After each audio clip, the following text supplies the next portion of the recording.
रसूलल्लाह व अला आलिका व अस्हाबिका अजमाइन।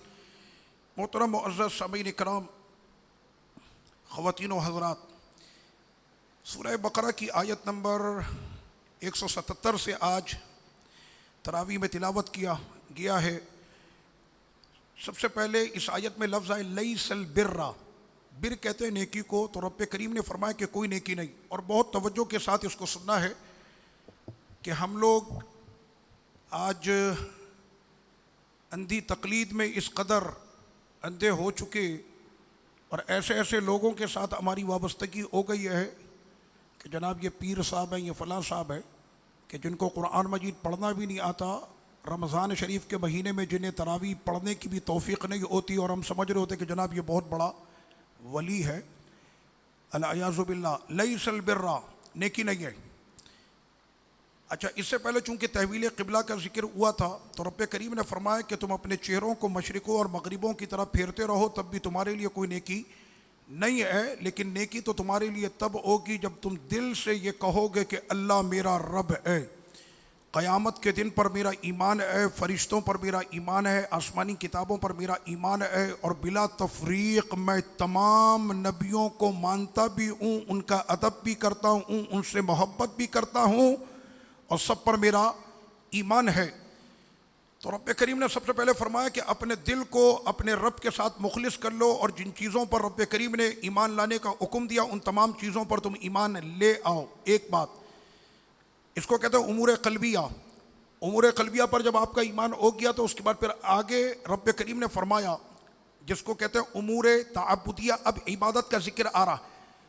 व आतल माल अला हुब्बी ज़विल क़ुरबा वल यतामा वल मसाकीन व इब्न सबील, और तुम माल अपना दोगे अल्लाह की मोहब्बत में अपने रिश्तेदारों को, यतीमों को, मिस्कीनों को, और जो अल्लाह के रास्ते में निकले हुए उनको, और जो मांगने वाले हैं मोहताज उनको, और अगर कोई ग़ुलाम है तो माल देकर उनको ग़ुलामी से आज़ाद कराओगे। तो रब्बे करीम ने फरमाया कि ये उमूर इबादत है, उमूर ताअब्बुदी। दो बातें हो गई। हम लोग क्या करते हैं कि कलमा हमने पढ़ लिया, उसके बाद हमने नमाज और ज़कात के ऊपर जो है हमने कहा कि ईमान का हक़ हमने अदा कर दिया। लेकिन अब रब्बे करीम ने फरमाया कि जब तुमने ये दो चीज़ें कर ली, इखलास के साथ तुम्हारा ईमान इन तमाम चीज़ों पर हो गया, और जिनके ऊपर खर्च करने का हुक्म दिया था उन पर तुमने खर्च कर दिया, अब आओ। फरमाया कि नमाज कायम रखना, ज़कात अदा करना, और जिनसे तुमने अहद किए हैं तो अपने वादों को पूरा करना, और सब्र करना, मुशक्क़त और तंगी के अंदर हर हाल में सब्र करना। अगर तुमने ऐसा ईमान बना लिया है तो अब तुम्हारा हर अमल नेकी पर मबनी होगा। ये नेकी की तारीफ रब्बे करीम ने फरमाई है कि ये तीन चीज़ें जिसके अंदर पाई जाएंगी तो वो कह सकता है कि हाँ मैं नेक काम करता हूँ। इनको खराज तहसीन और निशान इम्तियाज़ अब रब्बे करीम की बारगाह से ये दिया जाता है, उलाइकल्लज़ीना सदक़ू। आज लोग चीख चीख कर मीडिया पर कह रहे हैं कि मैं सच्चा, मैं सच्चा। मेरे रब ने फरमाया तुम ये काम कर लो, तुम्हारा रब तुमको कुरान में तमगा देता है कि यही लोग सच्चे हैं। वह उलाइका हुमुल मुत्तकून, और यही मुत्तकी और परहेज़गार हैं। तो ये तीन यहाँ पर उमूर क़ल्बिया, उमूर ताअब्बुदिया और उमूर सुलूकिया। उमूर सुलूकिया कौन से हैं? अपने वादों को पूरा करना और मुशक्क़त में सब्र करना। और यही वो लोग हैं कि जिन्होंने ये काम करके दिखाया, और यही सच्चे हैं और यही मुत्तकी हैं। नेकी की तारीफ़ कुरान मजीद ने की है। ये इसी के साथ एक बड़ा अहम मौजू आ रहा है। अल्लाह करे कि मुस्लिम उम्मा कुरान के मुताबिक इस पर अमल करने लग जाए, और वो ये है कि तुम पर क़िसास को फ़र्ज़ कर दिया गया। क़िसास में ज़िंदगी है, हालांकि क़िसास मौत है। आज़ाद के बदले आज़ाद है, ग़ुलाम के बदले ग़ुलाम है, खून का बदला खून है। ये कुरान का हुक्म है। क़िसास फ़र्ज़ किया गया रब्बे ज़ुल जलाल की तरफ से। क़िसास शुरू होगा तो जराइम पर काबू होगा। समझाने वाले हमें यूँ समझाते हैं कि जनाब पढ़े लिखे लोग आएंगे तो मुल्क का निज़ाम चलेगा और मईशत का पहिया वो घूमेगा और आपका मुल्क तरक्की करेगा अगर पढ़े लिखे लोग आ जाएं। अभी जितने भी लोग आए हैं या माजी में जितने आए या मौजूदा जितने आए हैं, इनमें से कोई भी ऐसा नहीं है कि जिसको अंग्रेज़ी ना आती हो, इनमें से कोई भी ऐसा नहीं है जिसके पास डिग्रियों के अंबार ना हो। इनमें से सारे वो हैं कि जो बाहर मुल्कों की यूनिवर्सिटियों से पढ़े लिखे लोग हैं। लेकिन आप किसी को भी पूछें कि जनाब आप चोर हैं, तो वो कहता है कि मैं चोर नहीं।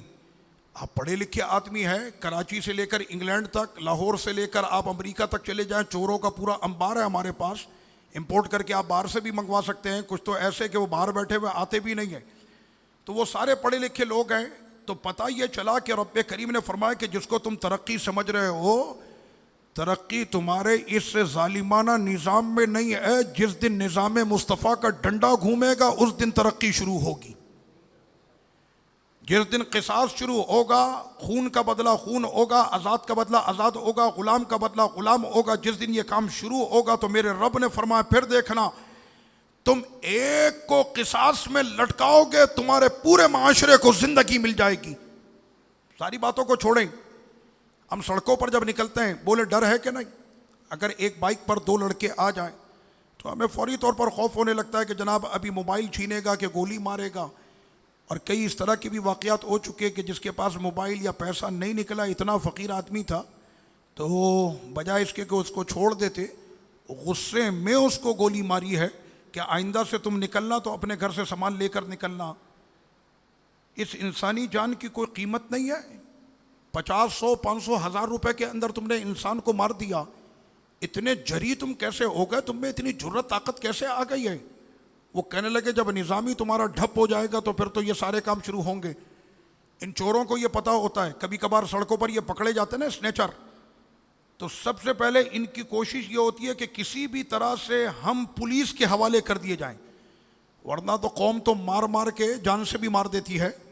तो वो पूरी कोशिश करते हैं कि किसी तरह हम पुलिस के पास चले जाएं। क्यों? जैसे ही हम पुलिस के पास चले जाएंगे, अब उनको पता है कि हम बच गए, इसलिए वहीं से तो फिर उनको राह मिलेगी बाहर निकलने की। उसके बाद बेल पे आप दूसरे दिन जाकर पूछे कहाँ है, कहना वो तो गया, गाड़ी मेरी चोरी हुई, अदालत में मैं खड़ा हूँ। अब मुझसे मैं पूछता हूँ कि चोर कहाँ है, कहना चोर मसरूफ़ है। मैं सुबह 9 बजे जाकर कोर्ट के अंदर बैठा, मैं कटेरे में खड़ा, चोर नहीं आया। ये आपके निज़ाम का फेलियर मैं आपको बता रहा हूँ। जब तक क़िसास का निज़ाम लागू नहीं होगा, कसम खुदा की ज़रा 2-4 कातिलों को सरेआम लटकाओ तो सही, फिर देखो मुल्क के अंदर निज़ाम कैसा आता, अमन व अमान कैसा होता है। क्योंकि मेरे रब ने फरमाया कि अगर तुमने क़िसास के अंदर एक को लटकाया है तो पूरे माशरे को ज़िंदगी मिल जाएगी। अगर तुमने एक का कत्ल किया तो पूरी मईशत का कत्ल किया, और अगर तुमने एक की जान बचाई है तो रब ने फरमाया कि तुमने पूरी मईशत को ज़िंदगी अता कर दी। क़िसास से दूसरे की जान बच जाएगी, यानी कातिल तो जाएगा लेकिन माशरे की जान बच जाएगी। क़िसास में बराबरी है, आज़ाद के बदले ग़ुलाम, ग़ुलाम के बदले आँख के बदले आँख है, नाक के बदले नाक है। छठे पारे में ये पूरा जिक्र वहाँ पर आ जाएगा। फिर यहीं पर रब्बे करीम ने फरमाया कि क़िसास में अगर तख़फ़ीफ़ कर दी जाए दियत के ज़रिए, और अगर कातिल और मक़तूल के माबैन ये इत्तिफ़ाक़ कायम हो जाए तो रब्बे करीम फरमाता है कि अच्छा है कि उनके माबैन इस तरह से एक दियत के ज़रिए से अगर ये लेन देन हो जाए तो उसके अंदर जो है वो माफ़ी का भी रब्बे करीम ने दरवाज़ा खुला रखा है। लेकिन उसमें मक़तूल के जो घर वाले हैं वो दियत लेकर बग़ैर किसी जबर के, बग़ैर किसी जुल्म और ज़बरदस्ती के अगर वो दियत पर राज़ी हो जाते हैं तो शरीयत मुतहरा ने उनको दियत की इजाज़त दी है। अगर अहले मक़तूल माफ़ कर दें तो अल्लाह पाक जो है उनके लिए इस दरवाज़े को खुला रखता है और ये उनके लिए इजाज़त है। अब आइए, रमज़ान शरीफ का महीना शुरू हो गया और आज हमने उन आयतों की तिलावत कर ली।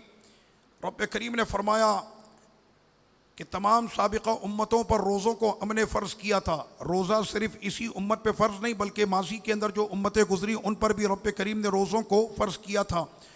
रोज़ा और रमज़ान एक माह की अल्लाह की तरफ से एक तरबियती क्लास है। एक महीने का शॉर्ट कोर्स होता है ना, कभी आपने अंग्रेज़ी का शॉर्ट कोर्स देखा होगा। मैं आए दिन मुल्क शाम में उलमा इकराम का दौरा मैं कराता रहता हूँ। अभी यकुम ज़िलक़ादा को भी इंशाअल्लाह पाकिस्तान से उलमा का एक वफ़द मुल्क के शाम जा रहा है 20 दिन के दौरे पर। तो मेरे रब ने फरमाया कि रमज़ान शरीफ का ये 1 महीने की तरबियती क्लास है जो हमने अपने बंदों के लिए रखी है। और एक रमज़ान और 1 महीने की इस तरबियती क्लास में जिन लोगों ने दाखिला ले लिया, ये मैं अपने लफ्ज़ों में बता रहा हूँ, तो मेरे रब ने फरमाया कि इसमें हम अपने बंदों को तक़वे की डिग्री देते हैं। वो इस 1 महीने में मुत्तकी बन जाएगा, लेकिन तरबियती क्लास उसको भरपूर तरीके से अदा करनी होगी कि रोज़ा भी रखे, नमाज भी पढ़े, तरावी भी पढ़े, कुरान की तिलावत भी करे, अल्लाह से डरे भी, रात तहज्जुद भी पढ़े। तो ये सारी चीज़ें अगर उसने कर लिया और हमेशा उसके जहन में ये रहे कि अगर एक कतरा पानी भी मेरे हलक से नीचे उतरेगा तो मेरा रोज़ा टूट जाएगा, क्योंकि मुझे कोई देखे ना देखे मेरा रब मुझको देख रहा है। रमज़ान ई का महीना क्यों रखा गया रोज़े के लिए, ये भी एक सवाल है। भाई रजब में रोज़े रख लेते, सफ़र में रोज़े रख लेते, तो रमज़ान ही का महीना क्यों रोज़े रखने के लिए रखा गया? इसलिए कि तमाम महीनों में सबसे अफजल महीना रमज़ान है, क्योंकि इसमें कुरान नाजिल हुआ है। शहरु रमज़ान अल्लज़ी उन्ज़िला फ़ीहिल कुरान, ये माह रमज़ान, इसमें उतरा कुरान है। तो कुरान की वजह से ये फजीलत है। तो जिस महीने में कुरान उतरे तो वो तमाम महीनों में सबसे अफजल है। तो ईमान से बताओ, जिस महीने में कुरान वाले आए होंगे तो उस महीने की क्या फजीलत होगी। अल्लाह करीम है और रब्बे करीम ने रमज़ान के दिनों में भी उस करम करने वाले मालिक ने फरमाया कि अगर कोई मरीज़ है, मुसाफिर है, तो उनके लिए ये रियायत है कि वो रोज़ा अगर रमज़ान के महीने में नहीं रख सकता तो अपने रोज़ों की क़ज़ा कर ले और रमज़ान के बाद अपने रोज़ों को पूरा करे। मुसाफिर और मरीज़ के लिए ये हुक्म है। कोई ऐसा मरीज़ हो गया कि अल्लाह ना करे कि मरते दम तक अब इसके जिस्म में इतनी ताकत पैदा ना हुई कि ये रोज़ा कभी रख ही नहीं सकेगा, तो मेरे रब ने फरमाया कि फिर मिस्कीन को तुम फ़िदिया देकर खिला देना, यही तुम्हारे रोज़ों का कफ़ारा हो जाएगा। उस करीम मालिक ने अपनी वो अहम इबादत अपने बंदे के आराम के खातिर, कि इस बंदे पर मुशक्क़त ना हो जाए और रोज़ा रखने से कहीं इसकी मौत वाक़ई ना हो जाए, तो रब्बे करीम ने उसको ये फ़िदिये की सूरत में माफ़ी अता कर दी है। इसी तरह से एक मसला यहाँ पर ये लफ्ज़ आया ख़ैतुल अबयद मिनल ख़ैतिल अस्वद, कि जिस वक्त में कालक में से सफ़ेदी फूटने लगे तो इसका मतलब ये हो गया कि सहरी का वक्त ख़त्म हो गया और अब फजर का वक्त शुरू हो गया। यहाँ पर लोग गलती ये करते हैं कि वो सिगरेट पी रहा है, वो किसी ने कहा कि भाई अज़ान शुरू हो गई, कहना अज़ान के ख़त्म होने तक सहरी का वक्त बाकी है। ये अवामी मुफ्ती है। माअज़ल्लाह, जहन में रखिएगा कि अज़ान के साथ सहरी का कोई ताल्लुक ही नहीं है। सहरी का जो ताल्लुक है वो वक्त के साथ है।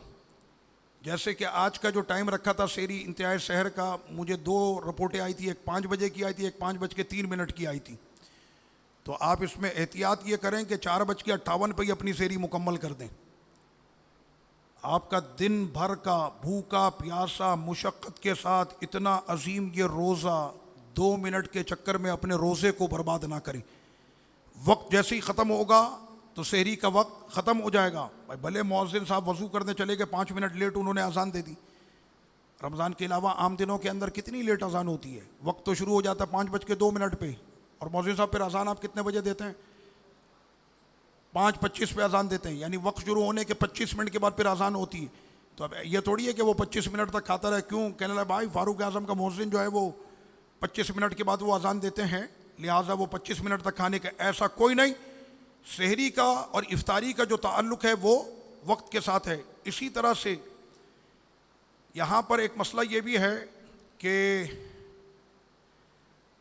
अक़ली सलात व तस्लीम के एक बहुत प्यारे सहाबी, सुने बड़ा प्यारा वाक़या इसी आयत से मुताल्लिक़ है। ये सहाबी, इनका नाम है कैस बिन सुरमा रज़ियल्लाहु ताला अन्हु। आप खजूर के बाग में नौकरी करते थे, खजूर के बाग में, और वो चिलचिलाती धूप और हिजाज़ की जो गर्मी है जो उम्रा करने गए उन सबको पता है कि वहाँ पर गर्मी कितनी होती है।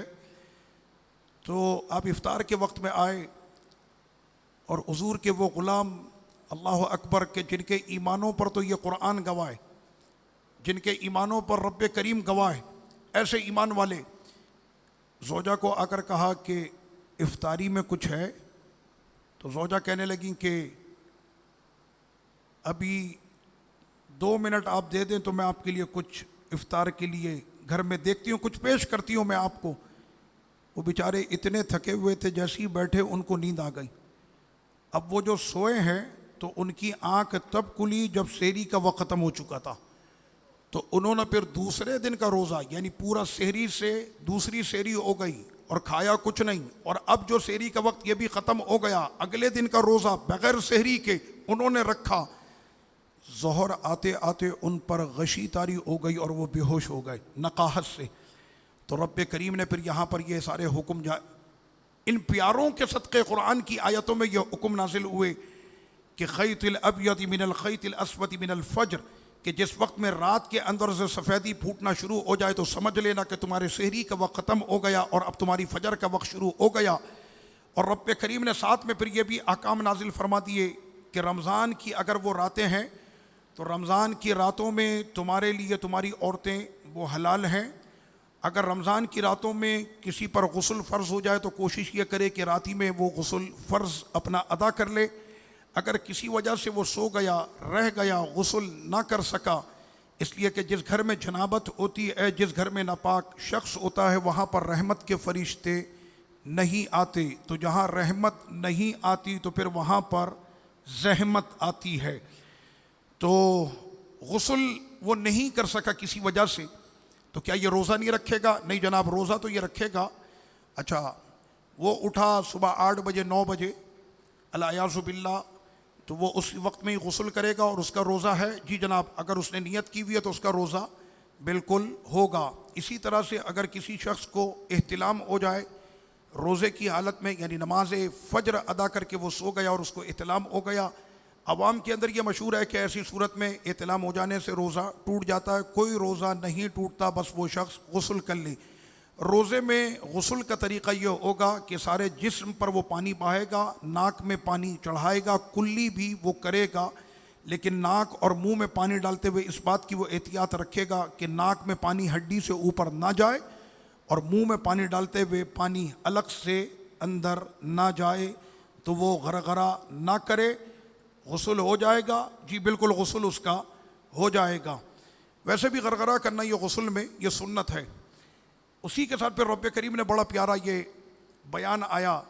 मैं अभी जब तिलावत कर रहा था तरावी में, तो मुझे अपने उम्मती होने पे रश्क आ रहा था कि मैं किस प्यारे नबी का उम्मती हूँ। रब्बे करीम ने फरमाया व इज़ा सअलका, आयत नंबर जो है ये 186, ए मेरे हबीब, जब मेरे बंदे आपसे पूछें, जब मेरे बंदे आपसे पूछें मैं कहाँ हूँ, तो आप मेरे बंदों से ये कहिएगा कि मैं बहुत करीब हूँ। सवाल यहाँ पर यह है, दुआ से मुताल्लिक ये आयत है। रब्बे करीम ने फरमाया कि मेरा बंदा जब भी मुझसे दुआ करता है तो मैं उसकी दुआ को कबूल करता हूँ और मैं उसकी दुआ, मोमिन जितनी भी दुआ मांगे सारी मकबूल है। कोई ये कहे कि मैं दुआ मांगते मांगते बूढ़ा हो गया लेकिन मेरी फ़लाँ मुराद पूरी नहीं हुई, ओ प्यारे अगर यहाँ पर नहीं हुई है तो रब्बे करीम मैशर और जन्नत में वो तुमको अता करेगा जो तुम्हारे गुमान में भी नहीं होगा। मोमिन की दुआ या तो दुआ दुनिया में ही मकबूल करके उसकी मुराद उसको दे दी जाती है, और अगर उसकी दुआ पर उसकी मुराद पूरी ना भी हुई तो उसकी इस दुआ को मैदान मैशर के लिए जमा कर दिया जाता है। तो ये रोज़े के फ़ौरन बाद दुआ की ये आयत आई। जैसी रोज़े का ये हुक्म ख़त्म हुआ तो दुआ की आयत आई है। इसका मतलब क्या है कि रमज़ान शरीफ में सबसे प्यारा वक्त है दुआ मांगने का। इफ्तारी के वक्त दुआ मांगे, सहरी के वक्त दुआ मांगे, नमाज़ों में दुआ मांगे, तरावी में दुआ मांगे, तहज्जुद में दुआ मांगे, कुरान पढ़ पढ़ के दुआ मांगे, सदका खैरात करके दुआ मांगे, इसलिए कि मेरे रब ने रमज़ान के साथ ही दुआ का जिक्र कर दिया तो सबसे बेहतरीन मौका माह रमज़ान है, मांगते चले जाओ और अपने खाली दामनों को रब की नेमतों से भरते चले जाओ। लेकिन यहाँ पर एक फ़लसफ़ा ये आया, रब करीम ने फरमाया मैं करीब हूँ, और रब करीम को सुनने में माअज़ल्लाह कोई मोहताजी नहीं है। वो मशरिक़ की भी सुनता है, वो मगरिब की भी सुनता है, लेकिन हकीकत में तो वो दिलों की सुनता है। कि बंदे जब दिल से उस रब को याद करें ना, आप यकीन करें, अपने रब का सिर्फ एक ख्याल करें, मैं अपने रब को देख रहा हूँ, वो मेरी शय रग से भी ज़्यादा करीब है और वो मेरी पुकार को सुन रहा है। मैं मुश्किल में फंसा हुआ हूँ, मेरे मालिक मेरा कोई भी नहीं है तेरे सिवा। सिर्फ इतना करके वो देखे तो सही, उसकी मुश्किल उसी वक्त में हल ना हो तो फिर कहिएगा। उस मालिक ने ये वादे किए। लेकिन फ़लसफ़ा यहाँ पर यह है जो समझाने वाली बात, आपको क्या ज़रूरत पड़ी है कि आप अल्लाह के नबी को वसीला बनाएं? मैंने कहा हम क्या करें, हमारे रब ने हमको तरीक़ा सिखाया यही है।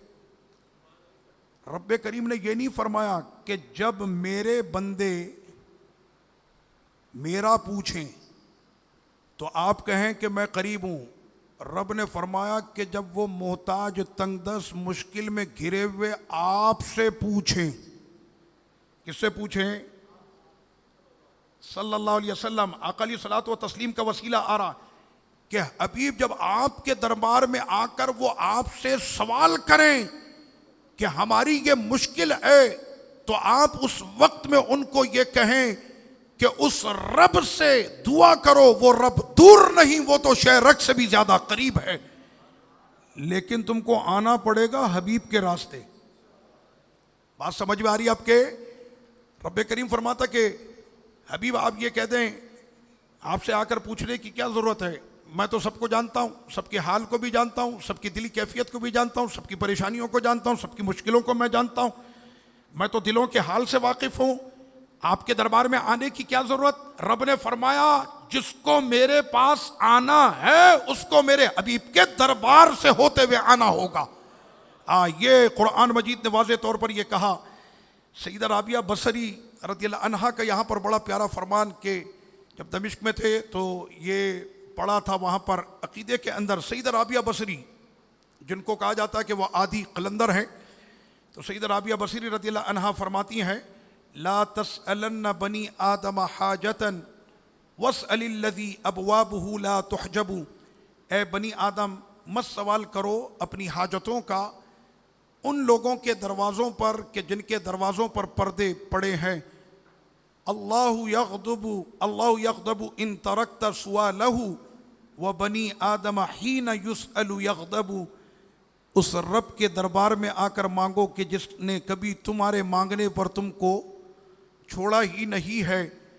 इन बंदों से मांगते हो तो ये नाराज़ होते हैं, उस खुदा से मांगो कि जिससे मांगने पर वो खुश होता है, और उससे जो ना मांगे अल्लाह उससे नाराज़ होता। बंदों से मांगो तो बंदे नाराज़ होते हैं, खुदा से मांगो तो खुदा खुश होता है, और खुदा से ना मांगो तो खुदा नाराज़ होता है। तो आपने बड़ी प्यारी बात फरमाई कि हमेशा अपने रब के दरबार पे और उसके दरवाज़े पर बंदा दस्तक देता रहे। ये वो परवरदिगार है कि जितनी मरतबा बंदा दस्तक दे। आमतौर पे अवाम की आदत क्या होती, यानी वो रमज़ान शरीफ में चंदे वगैरह का भी सिलसिला चल रहा होता है ना, तो बड़ी सेटिंग के साथ चंदा मांगा जाता है। अरे नहीं भाई इससे अभी नहीं लेना, इससे अभी 2 महीने पहले लिए थे, अभी दोबारा मांगूंगा ना तो नहीं देगा। आप समझ रहे हैं? ये जो काम होते हैं ना, यानी किसी से भी आपको हाजत हो, एक मरतबा आपने कह दिया ठीक है मैं कर देता हूँ, सेकंड टाइम आपने उसको बोला अच्छा अभी देखता हूँ, थर्ड टाइम आपका फ़ोन ही नहीं उठाएगा। ये चंदा मांगने के लिए उसने फ़ोन किया है। मैं आपको हकीकत बता रहा हूँ, ये हकीकत है। राबिया बसरी इसी तरफ इशारा करी।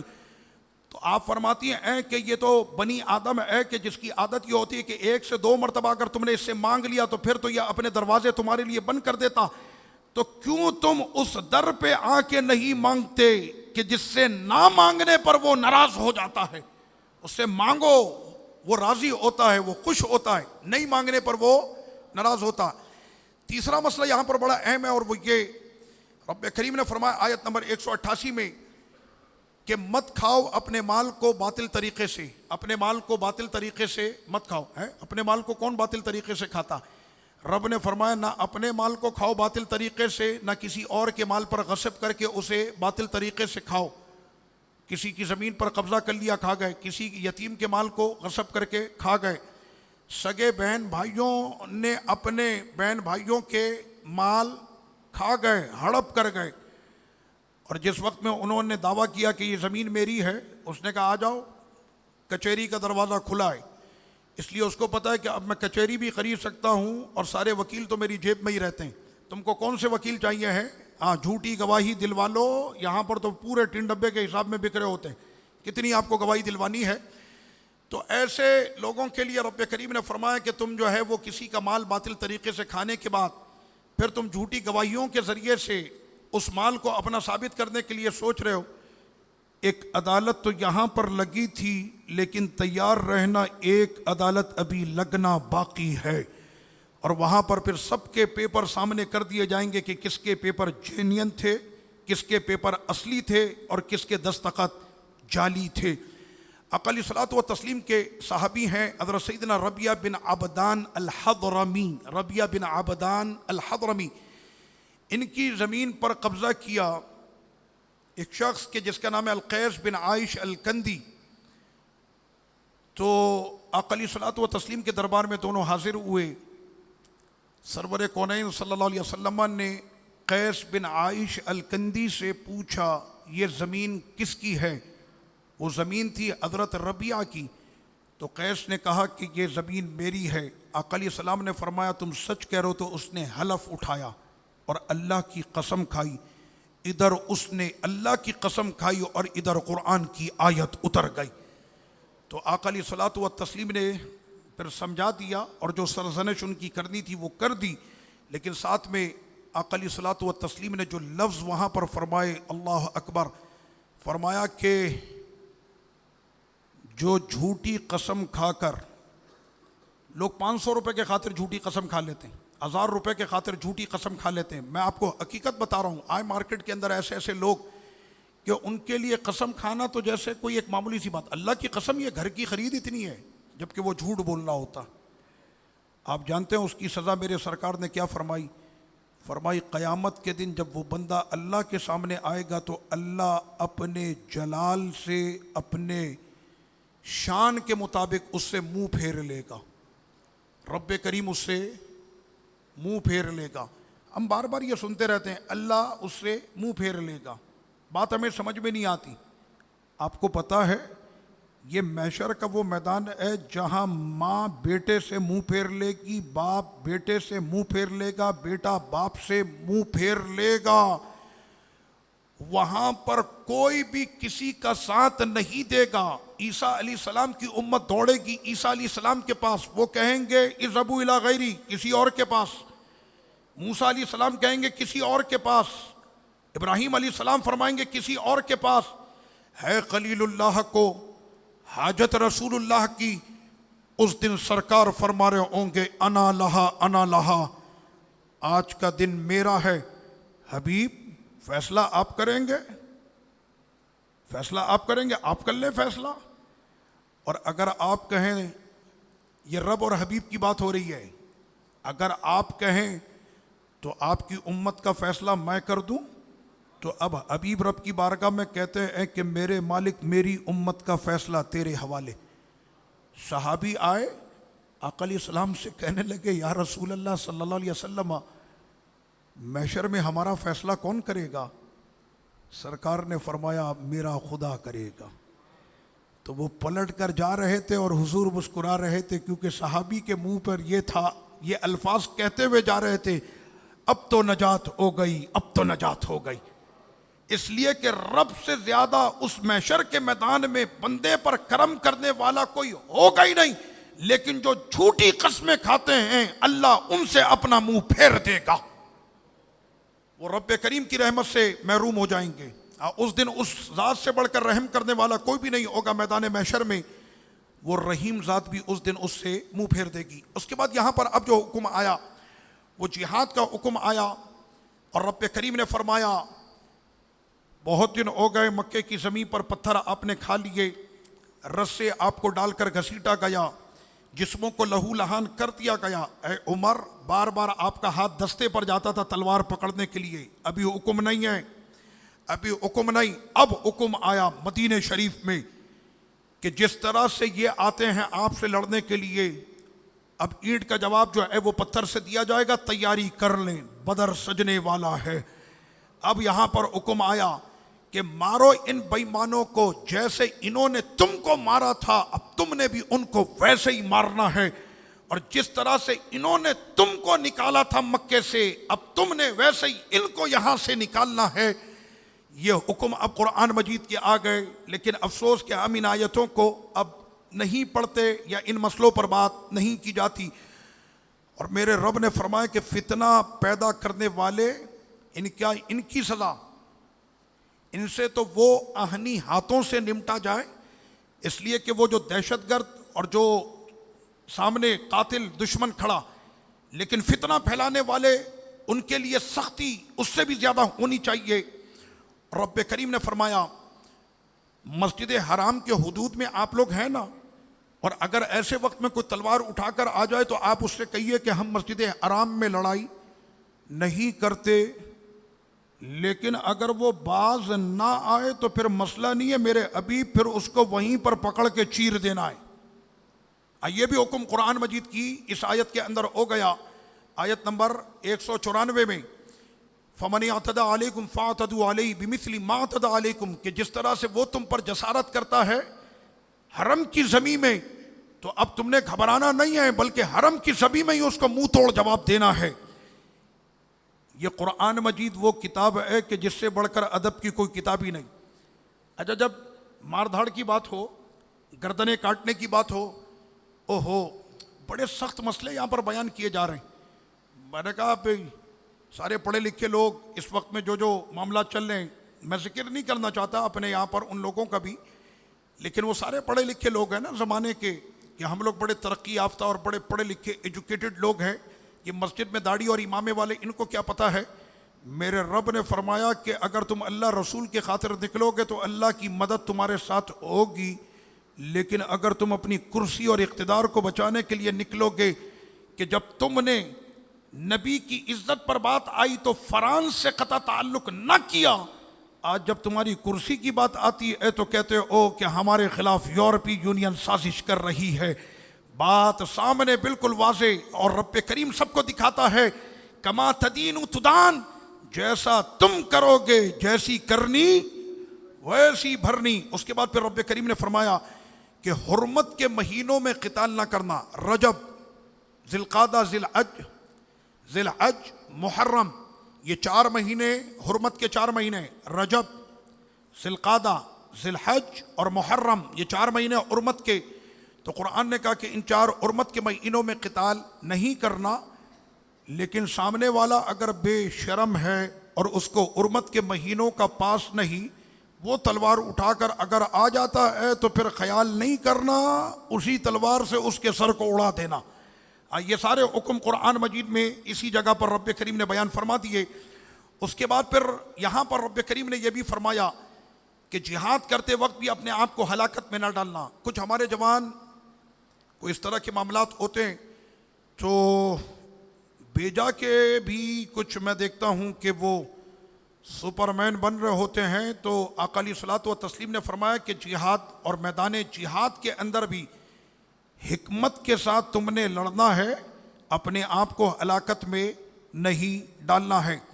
आगे रब्बे करीम ने फरमाया आयत नंबर 214, हम लोग ये गुमान करते हैं कि हमने तरावी पढ़ ली, हमने नमाज पढ़ ली, हमने 5 वक्त की नमाज जमात के साथ अदा कर दी है, हमने कलमा पढ़ लिया, हमने रोज़ा रख लिया, हमने कुरान की तिलावत कर ली, तहज्जुद भी हमने पढ़ ली। बात आई हमारे दीन की, बात आई अल्लाह की शान की, बात आई अज़मत मुस्तफ़ा की, बात आई नामूस रिसालत की, बात आई दीन की, और किसी ने दुनिया में कहीं पर भी हमारे नबी की शान में, हमारे दीन पर कहीं पर भी उसने जो है वो गुस्ताखी का जो है वो सिलसिला किया, मुस्लिम उम्मा क्या खामोश रहेगी? कुरान बार बार तुमको इस तरफ मुतवज्जे करता है, क्या तुमने ये गुमान कर लिया कि तुम जन्नत में दाखिल कर दिए जाओगे?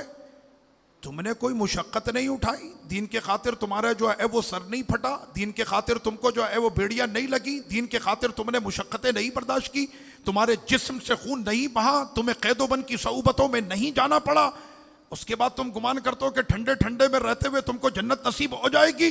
और जन्नत तो उनको नसीब होगी जो बदर की वादी में उतरे थे। ये बिल्कुल वाज़ेह तौर पर कुरान मजीद के ये आकाम हैं। आदमी सुने सुने, माने माने, ना माने उसका मसला, लेकिन मेरे रब ने वाज़ेह तौर पर यह पैगाम दे दिए कि तुमने क्या समझ लिया था कि जन्नत इतनी सस्ती है कि तुम ठंडे के अंदर बैठे रहोगे। तो फिर सिद्दीक़ अकबर भी रहते, फारूक आज़म भी रहते, और अभी 11वें सिपारे में वो जिक्र आएगा तो वहां पर उन 3 लोगों की बात की जाएगी कि जिन्होंने 70 जंगे और 60 जंगों में हिस्सा लिया, लेकिन वो तबूक में नहीं जा सके तो 50 दिन फिर उनसे नबी ने गुफ्तगू नहीं की थी। अब लीजिए जनाब, यहां पर आयत नंबर 22 में आयत नंबर 219 में एक मसले का जिक्र हो गया और वो बड़ा अहम है। शराब हराम है, जुआ हराम है। मेरे रब ने फरमाया कि कहने वाले ये कहते हैं कि इसमें बड़ा फ़ायदा है, लेकिन उनके फ़ायदे से बहुत बड़ा इसमें गुनाह है। अल्लाह पाक शराब से, जुए से हम सबको महफूज रखे।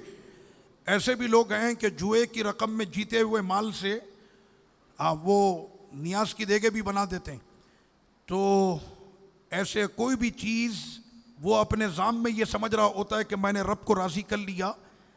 अल्लाह तुम्हारी ऐसी नियाज़ों का माअज़ल्लाह वो मोहताज नहीं है, और ना ही उसको इस तरह के माल की कोई ज़रूरत है। उसको तो किसी चीज़ की ज़रूरत नहीं, बंदा जो भी करता है ये सारा माल उसी का दिया हुआ। यहाँ पर एक मसला, और वो भी बड़ा अहम, ख़वातीन से मुताल्लिक़ ये मसले आ रहे हैं, तवज्जो से सुनिएगा मर्द हज़रात। रब्बे करीम ने पहला मसला ये बयान फरमाया कि वो लोग महबूब आपसे आकर पूछते हैं कि हैज़ क्या है, औरतों के वो दिन जो महीने में नापाकी के होते हैं। तो रब्बे करीम ने सबसे पहला लफ्ज़ क्या फरमाया, जैसे ही पूछा ना तो आप इनसे ये कहिए, ए मेरे हबीब, वो औरतों के लिए तकलीफ़ दे है। सबसे पहले अल्लाह ने अपनी बंदी की तकलीफ़ का जिक्र किया, वो मेरी बंदी के लिए तकलीफ़ दे हैं। कुल हुआ अदा, उसमें उसको तकलीफ़ है। अपनी औरतों से उन दिनों के अंदर दूर रहना, उनके करीब ना जाना, यहाँ तक कि वो पाक हो जाएं।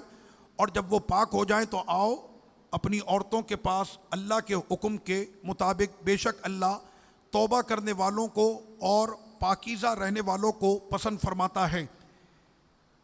उन दिनों के अंदर मेरे रब ने अपनी उन बंदियों पे नमाज को भी माफ़ कर दिया। रमज़ान में रोज़े नहीं रख सकती, रोज़े वो बाद में रखेंगी। अगर इन दिनों के अंदर, रमज़ान के दिनों में वो दिन उनके आते हैं, रमज़ान की क़ज़ा वो रमज़ान के बाद करेंगी, रोज़ों की क़ज़ा, नमाज़ों की क़ज़ा होगी। मेरे रब ने फरमाया नहीं, क्यों, रोज़ा तो साल में एक मरतबा आता है, लेकिन इन पर ये कैफियत साल के 12 महीनों में आती है। लिहाजा सबसे अहम इबादत अल्लाह ने नमाज को उन पर उन दिनों के अंदर माफ़ कर दिया। मुझे बताएं किसी शोहर नामदार ने यह कहा हो कि तुम इन दिनों के अंदर अभी गुजर रही हो और तकलीफ़ से तुम अभी गुजर रही हो, आज पराठे ना बनाना, आज रोटी ना पकाना, आज घर की सफाई मत करना, मैं कर दूंगा। जब बंदे को उस बंदी पे प्यार नहीं आता तो फिर देखो उस खुदा को उस बंदी पे कितना प्यार आता। नमाज जैसी इबादत को उस पर से साखित कर दिया। ये अल्लाह की मोहब्बत अल्लाह के बंदियों के लिए। उसके बाद फिर अगला सवाल, अगली बात क्या है, ये भी औरतों के हुकूक हैं। तुम्हारी औरतें तुम्हारी खेती हैं, बस तुम आओ अपनी खेती में जिस तरह से चाहो। एक मतलब तो ये कि अज़दवाजी ज़िंदगी की जो लज्जत है वो तुम पूरी हासिल करो, उसके अंदर तुम्हारे लिए कोई कबाहत नहीं है, शरई तकाज़ों के मुताबिक। लेकिन साथ में रब्बे करीम ने जो मिसाल दी है ना, वो बड़ी समझदारी की मिसाल है। आदमी पहला माना तो इसका ले लेता है, लेकिन इसके दूसरे माने की तरफ आप आइए, और वो क्या है, जिस तरह आधी रात में आंधी हो के तूफान, बारिश हो के सैलाब, हारी और किसान अपनी फसल को बचाने के लिए खेत में उतरता है, तो रब ने फरमाया कि ऐ शौहरों, ये औरतें तुम्हारे लिए तुम्हारी खेती हैं। जिस तरह वो आंधी तूफान में खड़े होकर अपनी फसलों को बचाता है, तो घर का जो शौहर है वो उसी तरह से अपनी बीवी को बचाता है। ऐसे ख्याल रखता है। अच्छा, ये सारे ख्याल जो है ना रब्बे करीम मर्दों पे डाल रहा है। ये वाला ख्याल मर्द रखे, वो वाला ख्याल मर्द रखे। उन दिनों में तकलीफ है, मर्द ख्याल रखे। ये औरतें तुम्हारी खेती हैं, अपनी खेती का ख्याल वो किसान, वो भी शौहर है। ये सारे रब्बे करीम ने मर्दों के ऊपर डाल दिए। हाँ, लेकिन आज की बंदी तो कह रही है मेरा जिस्म मेरी मर्जी, और रब ने फरमाया जिस्म तेरा है, लेकिन अगर तू किसी के निकाह से वाबस्ता है तो इस पर तेरी मर्जी नहीं, शौहर की मर्जी। आप जानते हैं अक़ली सलात व तस्लीम दुनिया से जब पर्दा फरमा रहे हैं ना, मेरे सरकार के आखिरी अल्फाज दुनिया से जाते हुए वो यही थे, अपनी औरतों से भलाई करना। अपनी औरतों से, औरतें कहने लगी हम सड़क पर निकलकर अपनी भलाई का इंतज़ाम खुद करेंगे। कितनी बेवकूफ़ ये औरतें। मेरे सरकार तो फरमा रहे कि ए मर्दों, अपनी औरतों से भलाई करना ऑर्डर मर्दों को दिया है, लेकिन आज की ये नादान औरतें सड़कों पर निकल कर कह रही हैं हम अपनी भलाई का इंतज़ाम खुद करेंगे। हालांकि भलाई का इंतज़ाम करने का हुक्म किसको दिया? शौहरों को। अब यहाँ पर एक मसला यह है, लग़्व कसम किसी ने खाई, ये जहन में रखें। माँ की कसम, बाप की कसम, बेटे की कसम, ये जिनकी आदत हो जाती है ना वो कस्में बहुत खाते हैं। मेरी माँ की कसम, तो इन कस्मों की अल्लाह की बारगाह में कोई अहमियत नहीं है। कसम सिर्फ अल्लाह की कसम है। अब अगर किसी ने कसम खा ली तलाक की और उसने वो काम कर दिया तो तलाक हो जाएगी? कुरान कहता जी बिल्कुल हो जाएगी। जैसे शौहर ने ये कसम खाई कि अल्लाह की कसम आज के दिन में अगर तू घर से बाहर निकली तो तुझे तलाक, और वो भी सामने वाली पार्टी भी तगड़ी थी, उसने कहा अभी मैं तुमको बताती हूँ, और वो निकल गई, तलाक पड़ जाएगी? जी जनाब बिल्कुल पड़ जाएगी। जिस औरत को तलाक पड़े उस औरत की इद्दत 3 नापाकी हैं। 3, ये मैं कुरान की आयतों की बस सिर्फ हुक्म बता रहा हूँ। उस औरत की इद्दत कितनी है? 3 नापाकी। क्योंकि तलाक का सुन्नत तरीक़ा यह है कि उसकी पाकी में एक तलाक दी जाए, इंतज़ार किया जाए कि हो सकता है ये अपने मामलात में अपने मामलात को दुरुस्त कर ले। नहीं करती, दूसरी पाकी आई तो दूसरी तलाक, और अगर उसके बाद भी वो अपने मामलात को दुरुस्त नहीं करती और मियाँ बीवी के माबैन फिर सुलह का कोई दरवाज़ा नहीं खुलता, तो फिर तीसरी पाकी के अंदर तीसरी तलाक। और इस तलाक के बाद अब जो 3 नापाकियाँ गुजरेंगी, तो जैसे ही तीसरी नापाकी इसकी ख़त्म होगी तो ये औरत इद्दत से बाहर हो जाएगी। क्या मतलब? ये कहीं और पर निकाह कर सकती है। इसी तरह से मेरे रब ने फरमाया कि जिस औरत को तलाक पड़ी और वो अपनी अभी इद्दत के अंदर है, उसकी इद्दत में उसका ख़र्चा उसके शौहर पर होगा। उसकी इद्दत में उसका ख़र्चा शौहर पर होगा। आप देखें औरत के हुकूक इस्लाम कितने दे रहा। तलाक का इख्तियार 2 मरतबा है, और तीसरी तलाक देते ही वो औरत उसके निकाह से हमेशा हमेशा के लिए निकल जाएगी। अगर वो दोबारा चाहते हैं कि हमारा फिर से ये सिलसिला अज़दवाजी ज़िंदगी का कायम हो जाए, तो मेरे रब ने फरमाया इतने आसानी से नहीं होगा। अब ये औरत किसी और मर्द से निकाह करेगी और पूरे अज़दवाजी मामलात होंगे। बाहमी रज़ामंदी से अगर उनकी फिर दोबारा तलाक अगर हो जाती है तो वो वहाँ पर इद्दत पूरी करके फिर दोबारा अपने पहले शौहर की तरफ लौट कर वापस आ सकती है। इसी तरह से माँ पर बच्चे को दूध पिलाने का जो हुक्म है वो 2 साल का है। हौलैनी कामिलैन लिमन अरादा अन युतिम अर्रदाअ। मेरे रब ने फरमाया कोई ना कोई तो इसमें हिकमत होगी। रिपोर्ट अभी ये आ रही है कि सबसे ज़्यादा दुनिया में ख़वातीन को ब्रेस्ट कैंसर हो रहा है। वजह उसकी कि जब उन्होंने अपने नौमौलूद को दूध ना पिलाया अपनी सुस्ती के अंदर या अपने मामलात की वजह से, तो फिर ये मुसीबत उनके ऊपर आ गई। ये रिपोर्टें आपको भी मिली होंगी कि सबसे ज़्यादा ये ब्रेस्ट कैंसर जो है वो ख़वातीन के अंदर दुनिया में ये पाया जा रहा। इसलिए कि मेरे रब ने फरमाया है कि मैंने तो 2 साल का रिस्क माँ के सीने में रखा। और जब तुमने उसके रिस्क से उस आने वाले मेहमान को महरूम कर दिया तो ये रिस्क तुम्हारे लिए कहीं वबाल ना बन जाए। तो दूध पिलाने की उम्र कितनी रखी? 2 साल। अगर किसी शख्स ने बच्चा पैदा होते ही बीवी को तलाक दे दी तो मेरे रब ने फरमाया कि इस बच्चे का नफका और उसकी माँ का नफका 2 साल तक वो शोहर पे करता रहेगा। ये सारे जिक्र मेरा रब कुरान में फरमा रहा है।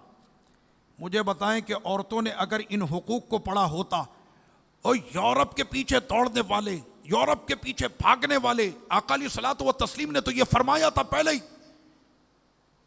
कि कुफ्र के पीछे ना दौड़ना, वरना ये तुमको दौड़ाते दौड़ाते जिस तरह गोह अपने बिल में घुस जाता है वैसे ही तुम इनके पीछे तुम भी घुस जाओगे। आप जानते हो गोह की मिसाल क्यों दी? एक होता है ना, वो गोह कहते हैं उसको, वो दौड़ते दौड़ते जब अपने बिल में आता है तो वो बिल में घुसते घुसते घुसते आगे तक चला जाता है, लेकिन उसकी जिंदगी में फिर दोबारा जिंदगी नहीं होती, क्योंकि वो पलट कर वापस नहीं आ सकता, वो अपने बिल के अंदर ही दम तोड़ के मर जाता है। तो मेरे आका ने फिर ये मिसाल दी है कि जो लोग कुफ्र की इत्तिबा करते, यूरोप और इनकी पैरवी जो करने लग जाते हैं, उनकी मिसाल मेरे नबी ने ये पेश कर दी कि तुम इनके पीछे चलते चलते इतने आगे चले जाओगे कि तुम्हारे लिए फिर वापसी के दरवाजे हमेशा के लिए बंद कर दिए जाएंगे। औरतों के ये सारे हुकूक इस कुरान में रब करीम ने जिक्र किए। इद्दत में दूसरा निकाह नहीं हो सकता। अगर उसकी इद्दत में 1 घंटा भी बाकी था और उस वक्त में इस औरत का निकाह किसी दूसरी जो है वो शख्स के साथ किया गया, ये मसला मैंने जो बयान किया है ये मैंने देखा है। इद्दत के अंदर उस लड़की का निकाह किसी और से कर दिया गया और वो लड़की आज भी उसके साथ रहती है। अगर यहाँ पर शरई हुक्म हो तो फिर तो शौहर को ऐसे कोड़े पड़ेंगे कि तबीयत उसकी हरी भरी हो जाए। ये कुरान का हुक्म है, वला ताज़िमु उक़दतन निकाह हत्ता यबलुगल किताबु अजला, कि जब तक कि उसकी पहले शौहर के साथ उसकी इद्दत पूरी नहीं हो जाती तो वो दूसरे शौहर के साथ निकाह नहीं कर सकती। ये सारे मसले कुरान मजीद ने पेश कर दिए। अरब की ये आदत थी, औरत को अपने निकाह में रखते और उससे दूर रहते, जुल्मन जबरन उससे दूर रहते। जब इद्दत खत्म होने लगती तो रुजू कर लेते। तो इस तरह से वो करते रहे, ना मैं तलाक दूंगा ना मैं तुम्हारे करीब आऊंगा, ना मैं तुम्हें तलाक दूंगा ना मैं तुम्हारे हुकूक तुमको दूंगा। ये अरब के अंदर औरतों के ऊपर जुल्म ये था। अक़ली सलातो व तस्लीम के पास एक सहाबी आकर कहने लगी कि इस तरह का मामला है, मैं तो आज ये सुनकर कांप गई कि मेरा शौहर मुझे ये कहता है कि ना तुम्हारे हुकूक दूंगा और ना ही मैं तुमको अपने निकाह से आज़ाद करूंगा। मेरे रब ने कुरान की आयतें अपने हबीब के सदक़े अता फरमा दी। ऐ औरतों, तुम्हारे लिए पूरी आज़ादी है। अगर तुम इस शख्स के साथ नहीं भी रहना चाहती, साहबी आकर कहने लगी या रसूल अल्लाह सल्लल्लाहु अलैहि वसल्लम, मुझे अपने शौहर की सूरत पसंद नहीं, घर वालों ने शादी कर दी, मुझे अपने शौहर की सूरत पसंद नहीं है, मैं इसके साथ रहना नहीं चाहती। आका अलैहिस्सलातु व तस्लीम ने फरमाया, इसने महर में तुमको क्या दिया था? कहने मुझे बाग दिया था, तुम उस बाग को वापस कर सकती हो? कहने लगे या रसूलल्लाह बिल्कुल मैं उस बाग को वापस कर सकती हूँ। फरमाया कि उस बाग को वापस कर दो और तुम अपने शौहर से तलाक ले सकती हो। और कौन सी आज़ादी चाहिए? ये इस्लाम ने सारी आज़ादियाँ दी हैं, लेकिन इन आज़ादियों के बाद और इन तमाम हुकूक आने के बाद ये जो आज हमारा मॉडर्नाइजेशन और जो हमारा लिबरल एक जो बहुत बड़ा तबका बन गया, हम तो इन बातों को नहीं मानते। अरे भाई ये तो बड़ी सख्तियाँ हैं, ये तो बड़ी वो हैं। और ठीक है, इस्लाम ने तुमको सारे हुकूक दिए, मर्दों तुमको भी हुकूक दिए, औरतें तुमको भी हुकूक कुरान ने दे दिए, लेकिन उसके बावजूद आप ये कहें कि हम इसको नहीं मानते, तो मेरे रब ने फरमाया ये अल्लाह की हदें हैं। यहाँ पर तो कोर्ट कचहरी के अंदर तुमसे कोई पूछने वाला नहीं है, लेकिन ये हमारी बॉर्डरें हमारी इन हदों को जो पार करेगा वो सबसे बड़ा जालिम होगा। पाकिस्तान की हद पार करके कोई हिंदुस्तान में दाखिल हो ना, यहाँ पेशानी पे गोली मारेंगे, और हिंदुस्तान वाला अगर दाखिल हो तो उसका तो जो हाल होगा वो आपको पता है। तो जब हमारे यहाँ मुल्कों की हदों पर और सरहदों पर और बॉर्डरों पर इतनी सख्ती है, कोई अल्लाह की हदों को पार करे तो फिर उसके लिए क्या हुक्म होगा। रब्बे करीम ने फरमाया, ये भी बड़ा अहम, मैंने जिक्र तो कर दिया था, अल्लाह की राह में कोई एक दे, मेरे रब ने फरमाया 700 देंगे। ये बिल्कुल वाज़े तौर पर है। एक दिया तो वो ऐसे जैसे एक दाना, फिर उस एक दाने में से 7 कोपले फूटी, फिर 7 में से 700 फूटी। तो रब की बारगाह में एक देने वाले, साथ में फिर क्या फरमाया कि रब देता है तो किसी को सुनाता नहीं है। कभी आपने सुना कि गैब से आवाज़ आ रही हो कि जनाब उवैस भाई को रात में 50 लाख मिले? कभी आपने सुना कि गैब से आवाज़ आई हो सारे डाकू इन्हीं के घर पे आ जाएंगे कि भाई रात में इनको अल्लाह ने लाख दिए, 50 लाख दिए? अल्लाह इतना अता करता है, किसी को नहीं बताता। आप देखें ना उसकी शान, वो किसी को नहीं बताता कि किसको कितना दिया। जब हमने तुमको दिया था तो हमने किसी को नहीं बताया, अब हमारे माल में से तुम जब हमारे बंदे को दे रहे हो तो पूरे मोहल्ले को माइक लगाकर बता रहे हो कि मैंने इसको आटे की बोरी दी है। कुछ बात समझ में आ रही है आपके? तो रब ने फरमाया जब हमने दिया था तो किसी को नहीं बताया, तुम हमारे में से ही जब थोड़ा सा उसको देते हो इतना शोर मचाते हो, लो हमने तुम्हारे सारे सदकों को बर्बाद कर दिया। ला तुबतिलू सदकातिकुम बिल मन्नी वल अज़ा, न कभी किसी पर एहसान जतलाना और ना ही कभी किसी को तकलीफ देना सदका देने के बाद। ऐसे भी लोग हैं कि ज़कात की सूरत में अपने एम्प्लॉय को जो है वो घर दिए और बाद में जो है जब नौकरी छोड़ी उससे वो घर वापस ले लिया। मैंने ये कौन सा सेट है? उस ज़कात में देकर कभी ज़कात भी वापस ली जाती है? ज़कात के पैसों से घर बनाकर जब वो नौकरी छोड़े तो वो घर भी वापस। बड़े बड़े होशियार हमारे यहाँ माशरे के अंदर मौजूद हैं, लेकिन मेरे रब ने फरमाया कल आज पढ़ेंगे इंशाल्लाह तरावी में, तुमने जितने मकर करने कर लो, अल्लाह की खुफिया तदबीर तैयार है, होशियारी नहीं चलती यहाँ पे। एक आयत का सिर्फ मैं तर्जुमा कर रहा हूं, तर्जुमा सुन ले और उसके बाद फिर आप लोग मुस्कुराएंगे। मेरे रब ने फरमाया उन फुकरा के बारे में, ए मेरे हबीब के गुलामों, ए मेरे हबीब उन फुकरा के बारे में क्या ख्याल है कि जो अल्लाह के रास्ते में वक्फ हो गए, अब वो ज़मीन पर कोई तिजारत वगैरह नहीं कर सकते और नादान ये समझते हैं कि इनको किसी चीज़ की हाजत ही नहीं। हालांकि इनके चेहरों से इनका फ़क्र आया है, लेकिन वो किसी के सामने हाथ नहीं फैलाते। मस्जिद नबवी शरीफ की खिदमत के लिए ये 40 से 50 लोगों का एक वफ़द था कि जिन्होंने दीन की खिदमत के लिए अपने आप को दुनिया से अलग कर लिया था।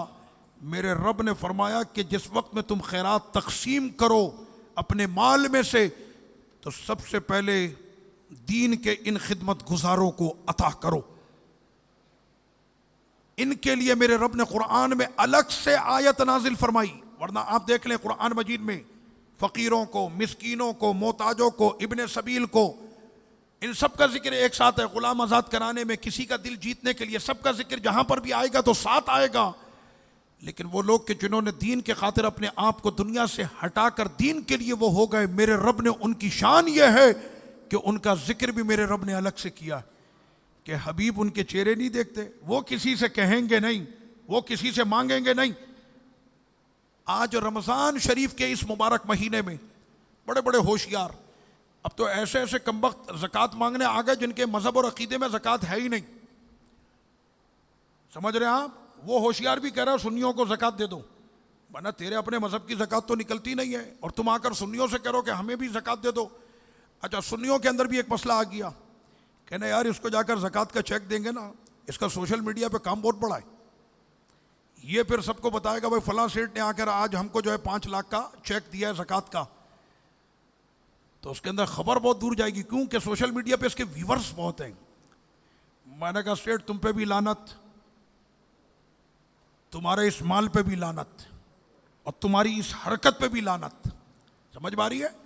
ये मैं कुरान मजीद की आयतें पढ़ने के बाद, मैंने तो बहुत हल्का हुक्म दिया है, कुरान का हुक्म तो इससे बहुत सख्त है।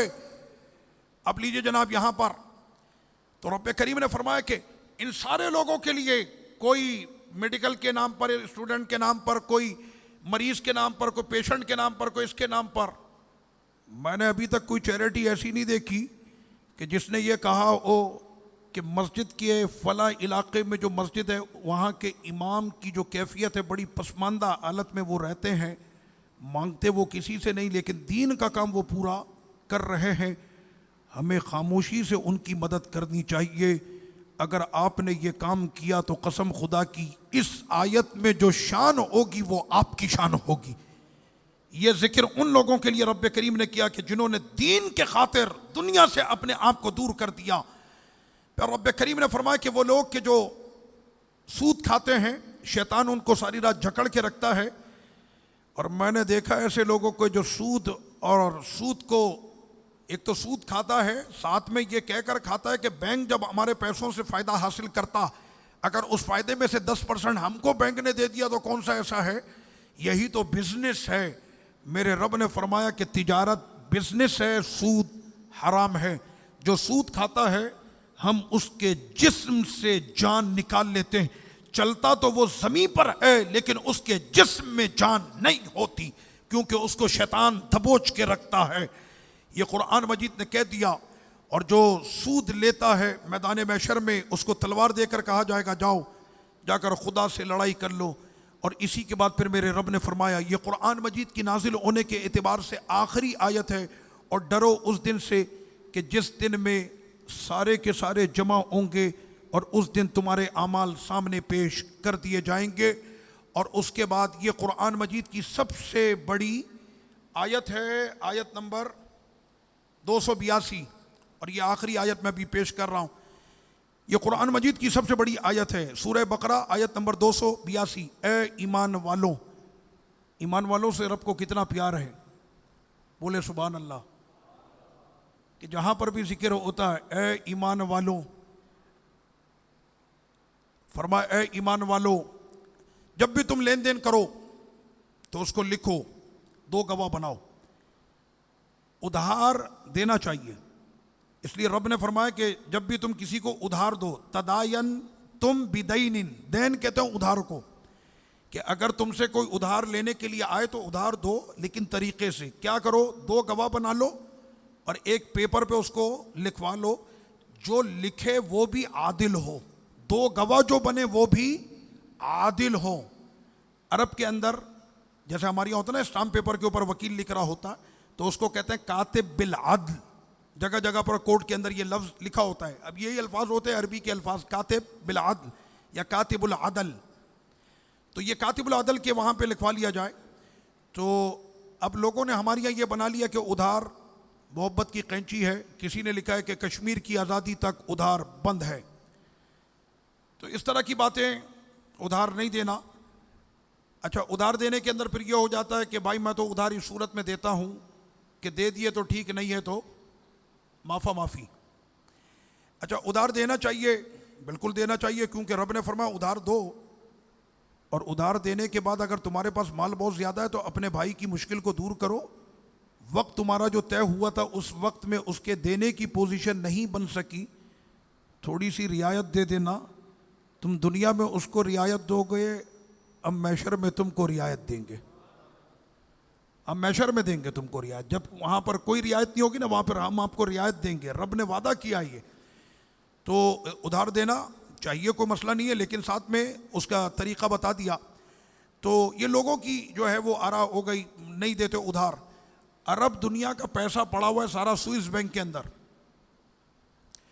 डॉक्टर मोहम्मद सईद रमज़ान बूती शहीद रहमतुल्लाह अलैह, आपने अपने लेक्चर के अंदर ये फरमाया, जिनको शहीद किया और जिस वक्त में उन्होंने जामे शहादत नोश किया उस वक्त भी कुरान सामने था और आप दरस कुरान दे रहे थे मस्जिद में।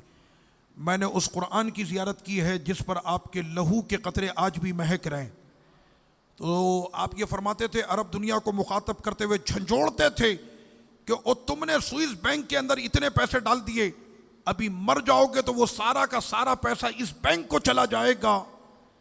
ए काश के यमन के फ़कीर बच्चे तुम्हें नज़र नहीं आते, शाम की गुर्बत तुमको नज़र नहीं आती, फ़लस्तीन के वो फ़लस्तीनी तुम्हें नज़र नहीं आते। और तुम्हारे पास तो इतना पैसा ज़ायद पड़ा है कि शायद तुम्हारी नस्लों को भी इन पैसों की हाजत कभी भी ना पड़े, इतना पैसा है। दे दो ना अपने इन भाइयों को उधार, दे दिए तो ठीक, नहीं दिए तो अल्लाह तुमको मैशर में इसका बदला अता कर देगा। देखे ना कितना प्यारा ये दर्स उन्होंने दिया कि जब तुम्हारे पास एक्सेस इतना पैसा पड़ा हुआ है, किसी मोमिन के काम आ जाओ ना, क्यों काम नहीं आते किसी के। रब ने फरमाया उधार दो लेकिन तरीके से दे दो, दो गवाह बना लो, कातिब बिल आदल, उसको लिख लो।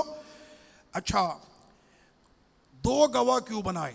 निकाह करो दो गवाह बनाओ, लेन देन करो दो गवाह बनाओ, दुकान दो दो गवाह बनाओ, दुकान लो दो गवाह बनाओ, घर बेचो दो गवाह बनाओ, दो गवाह। दो गवाह की क्या वजह है? और साथ में फरमाया आदिल, गवाह बेईमान नहीं बनेगा, झूठा गवाह नहीं होता, फासिक गवाह नहीं होता।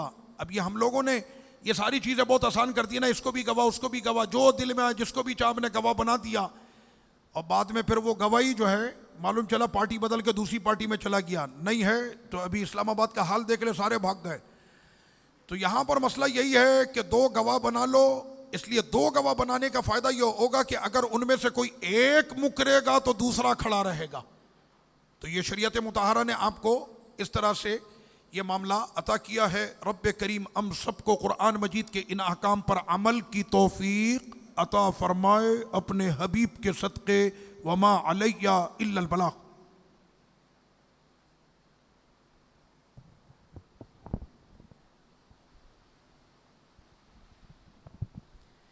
काबे के बदरू तुझा तुम पे करोड़ों दुरूद, काबे के बदरू तुझा तुम पे करोड़ों दुरूद, शाफ़े रोज़े जज़ा तुम पे करोड़ों दुरूद, शाफ़े रोज़े जज़ा तुम पे करोड़ों दुरूद, दाफ़े जुमला बला तुम पे करोड़ों दुरूद, दाफ़े जुमला बला तुम पे करोड़ों दुरूद, हाँ तुम पे करोड़ों दुरूद, शाफ़े रोज़े जज़ा तुम पे करोड़ों दुरूद, शाफ़े रोज़े जज़ा तुम पे करोड़ों दुरूद।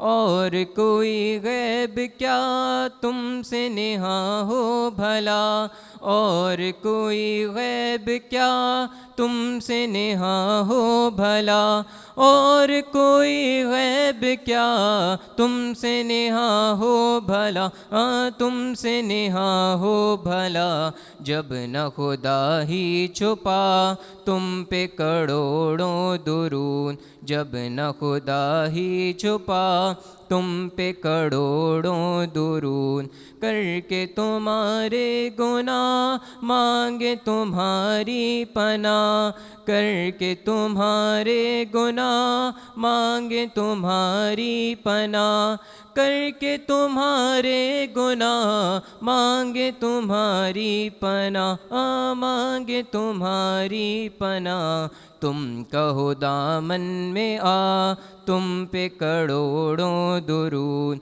तुम कहो दामन में आ तुम पे करोड़ों दुरूद, काम वो ले लीजिए तुमको जो राज़ी करें, काम वो ले लीजिए तुमको जो राज़ी करें, काम वो ले लीजिए तुमको जो राज़ी करे, हाँ तुमको जो राज़ी करे, ठीक होना में रज़ा तुम पे करोड़ों दुरूद, ठीक होना में गदा तुम पे करोड़ों दुरूद, काबे के बदरुद्दुजा तुम पे करोड़ों दुरूद, तैबा के शम्सुद्दुहा तुम पे करोड़ों दुरूद।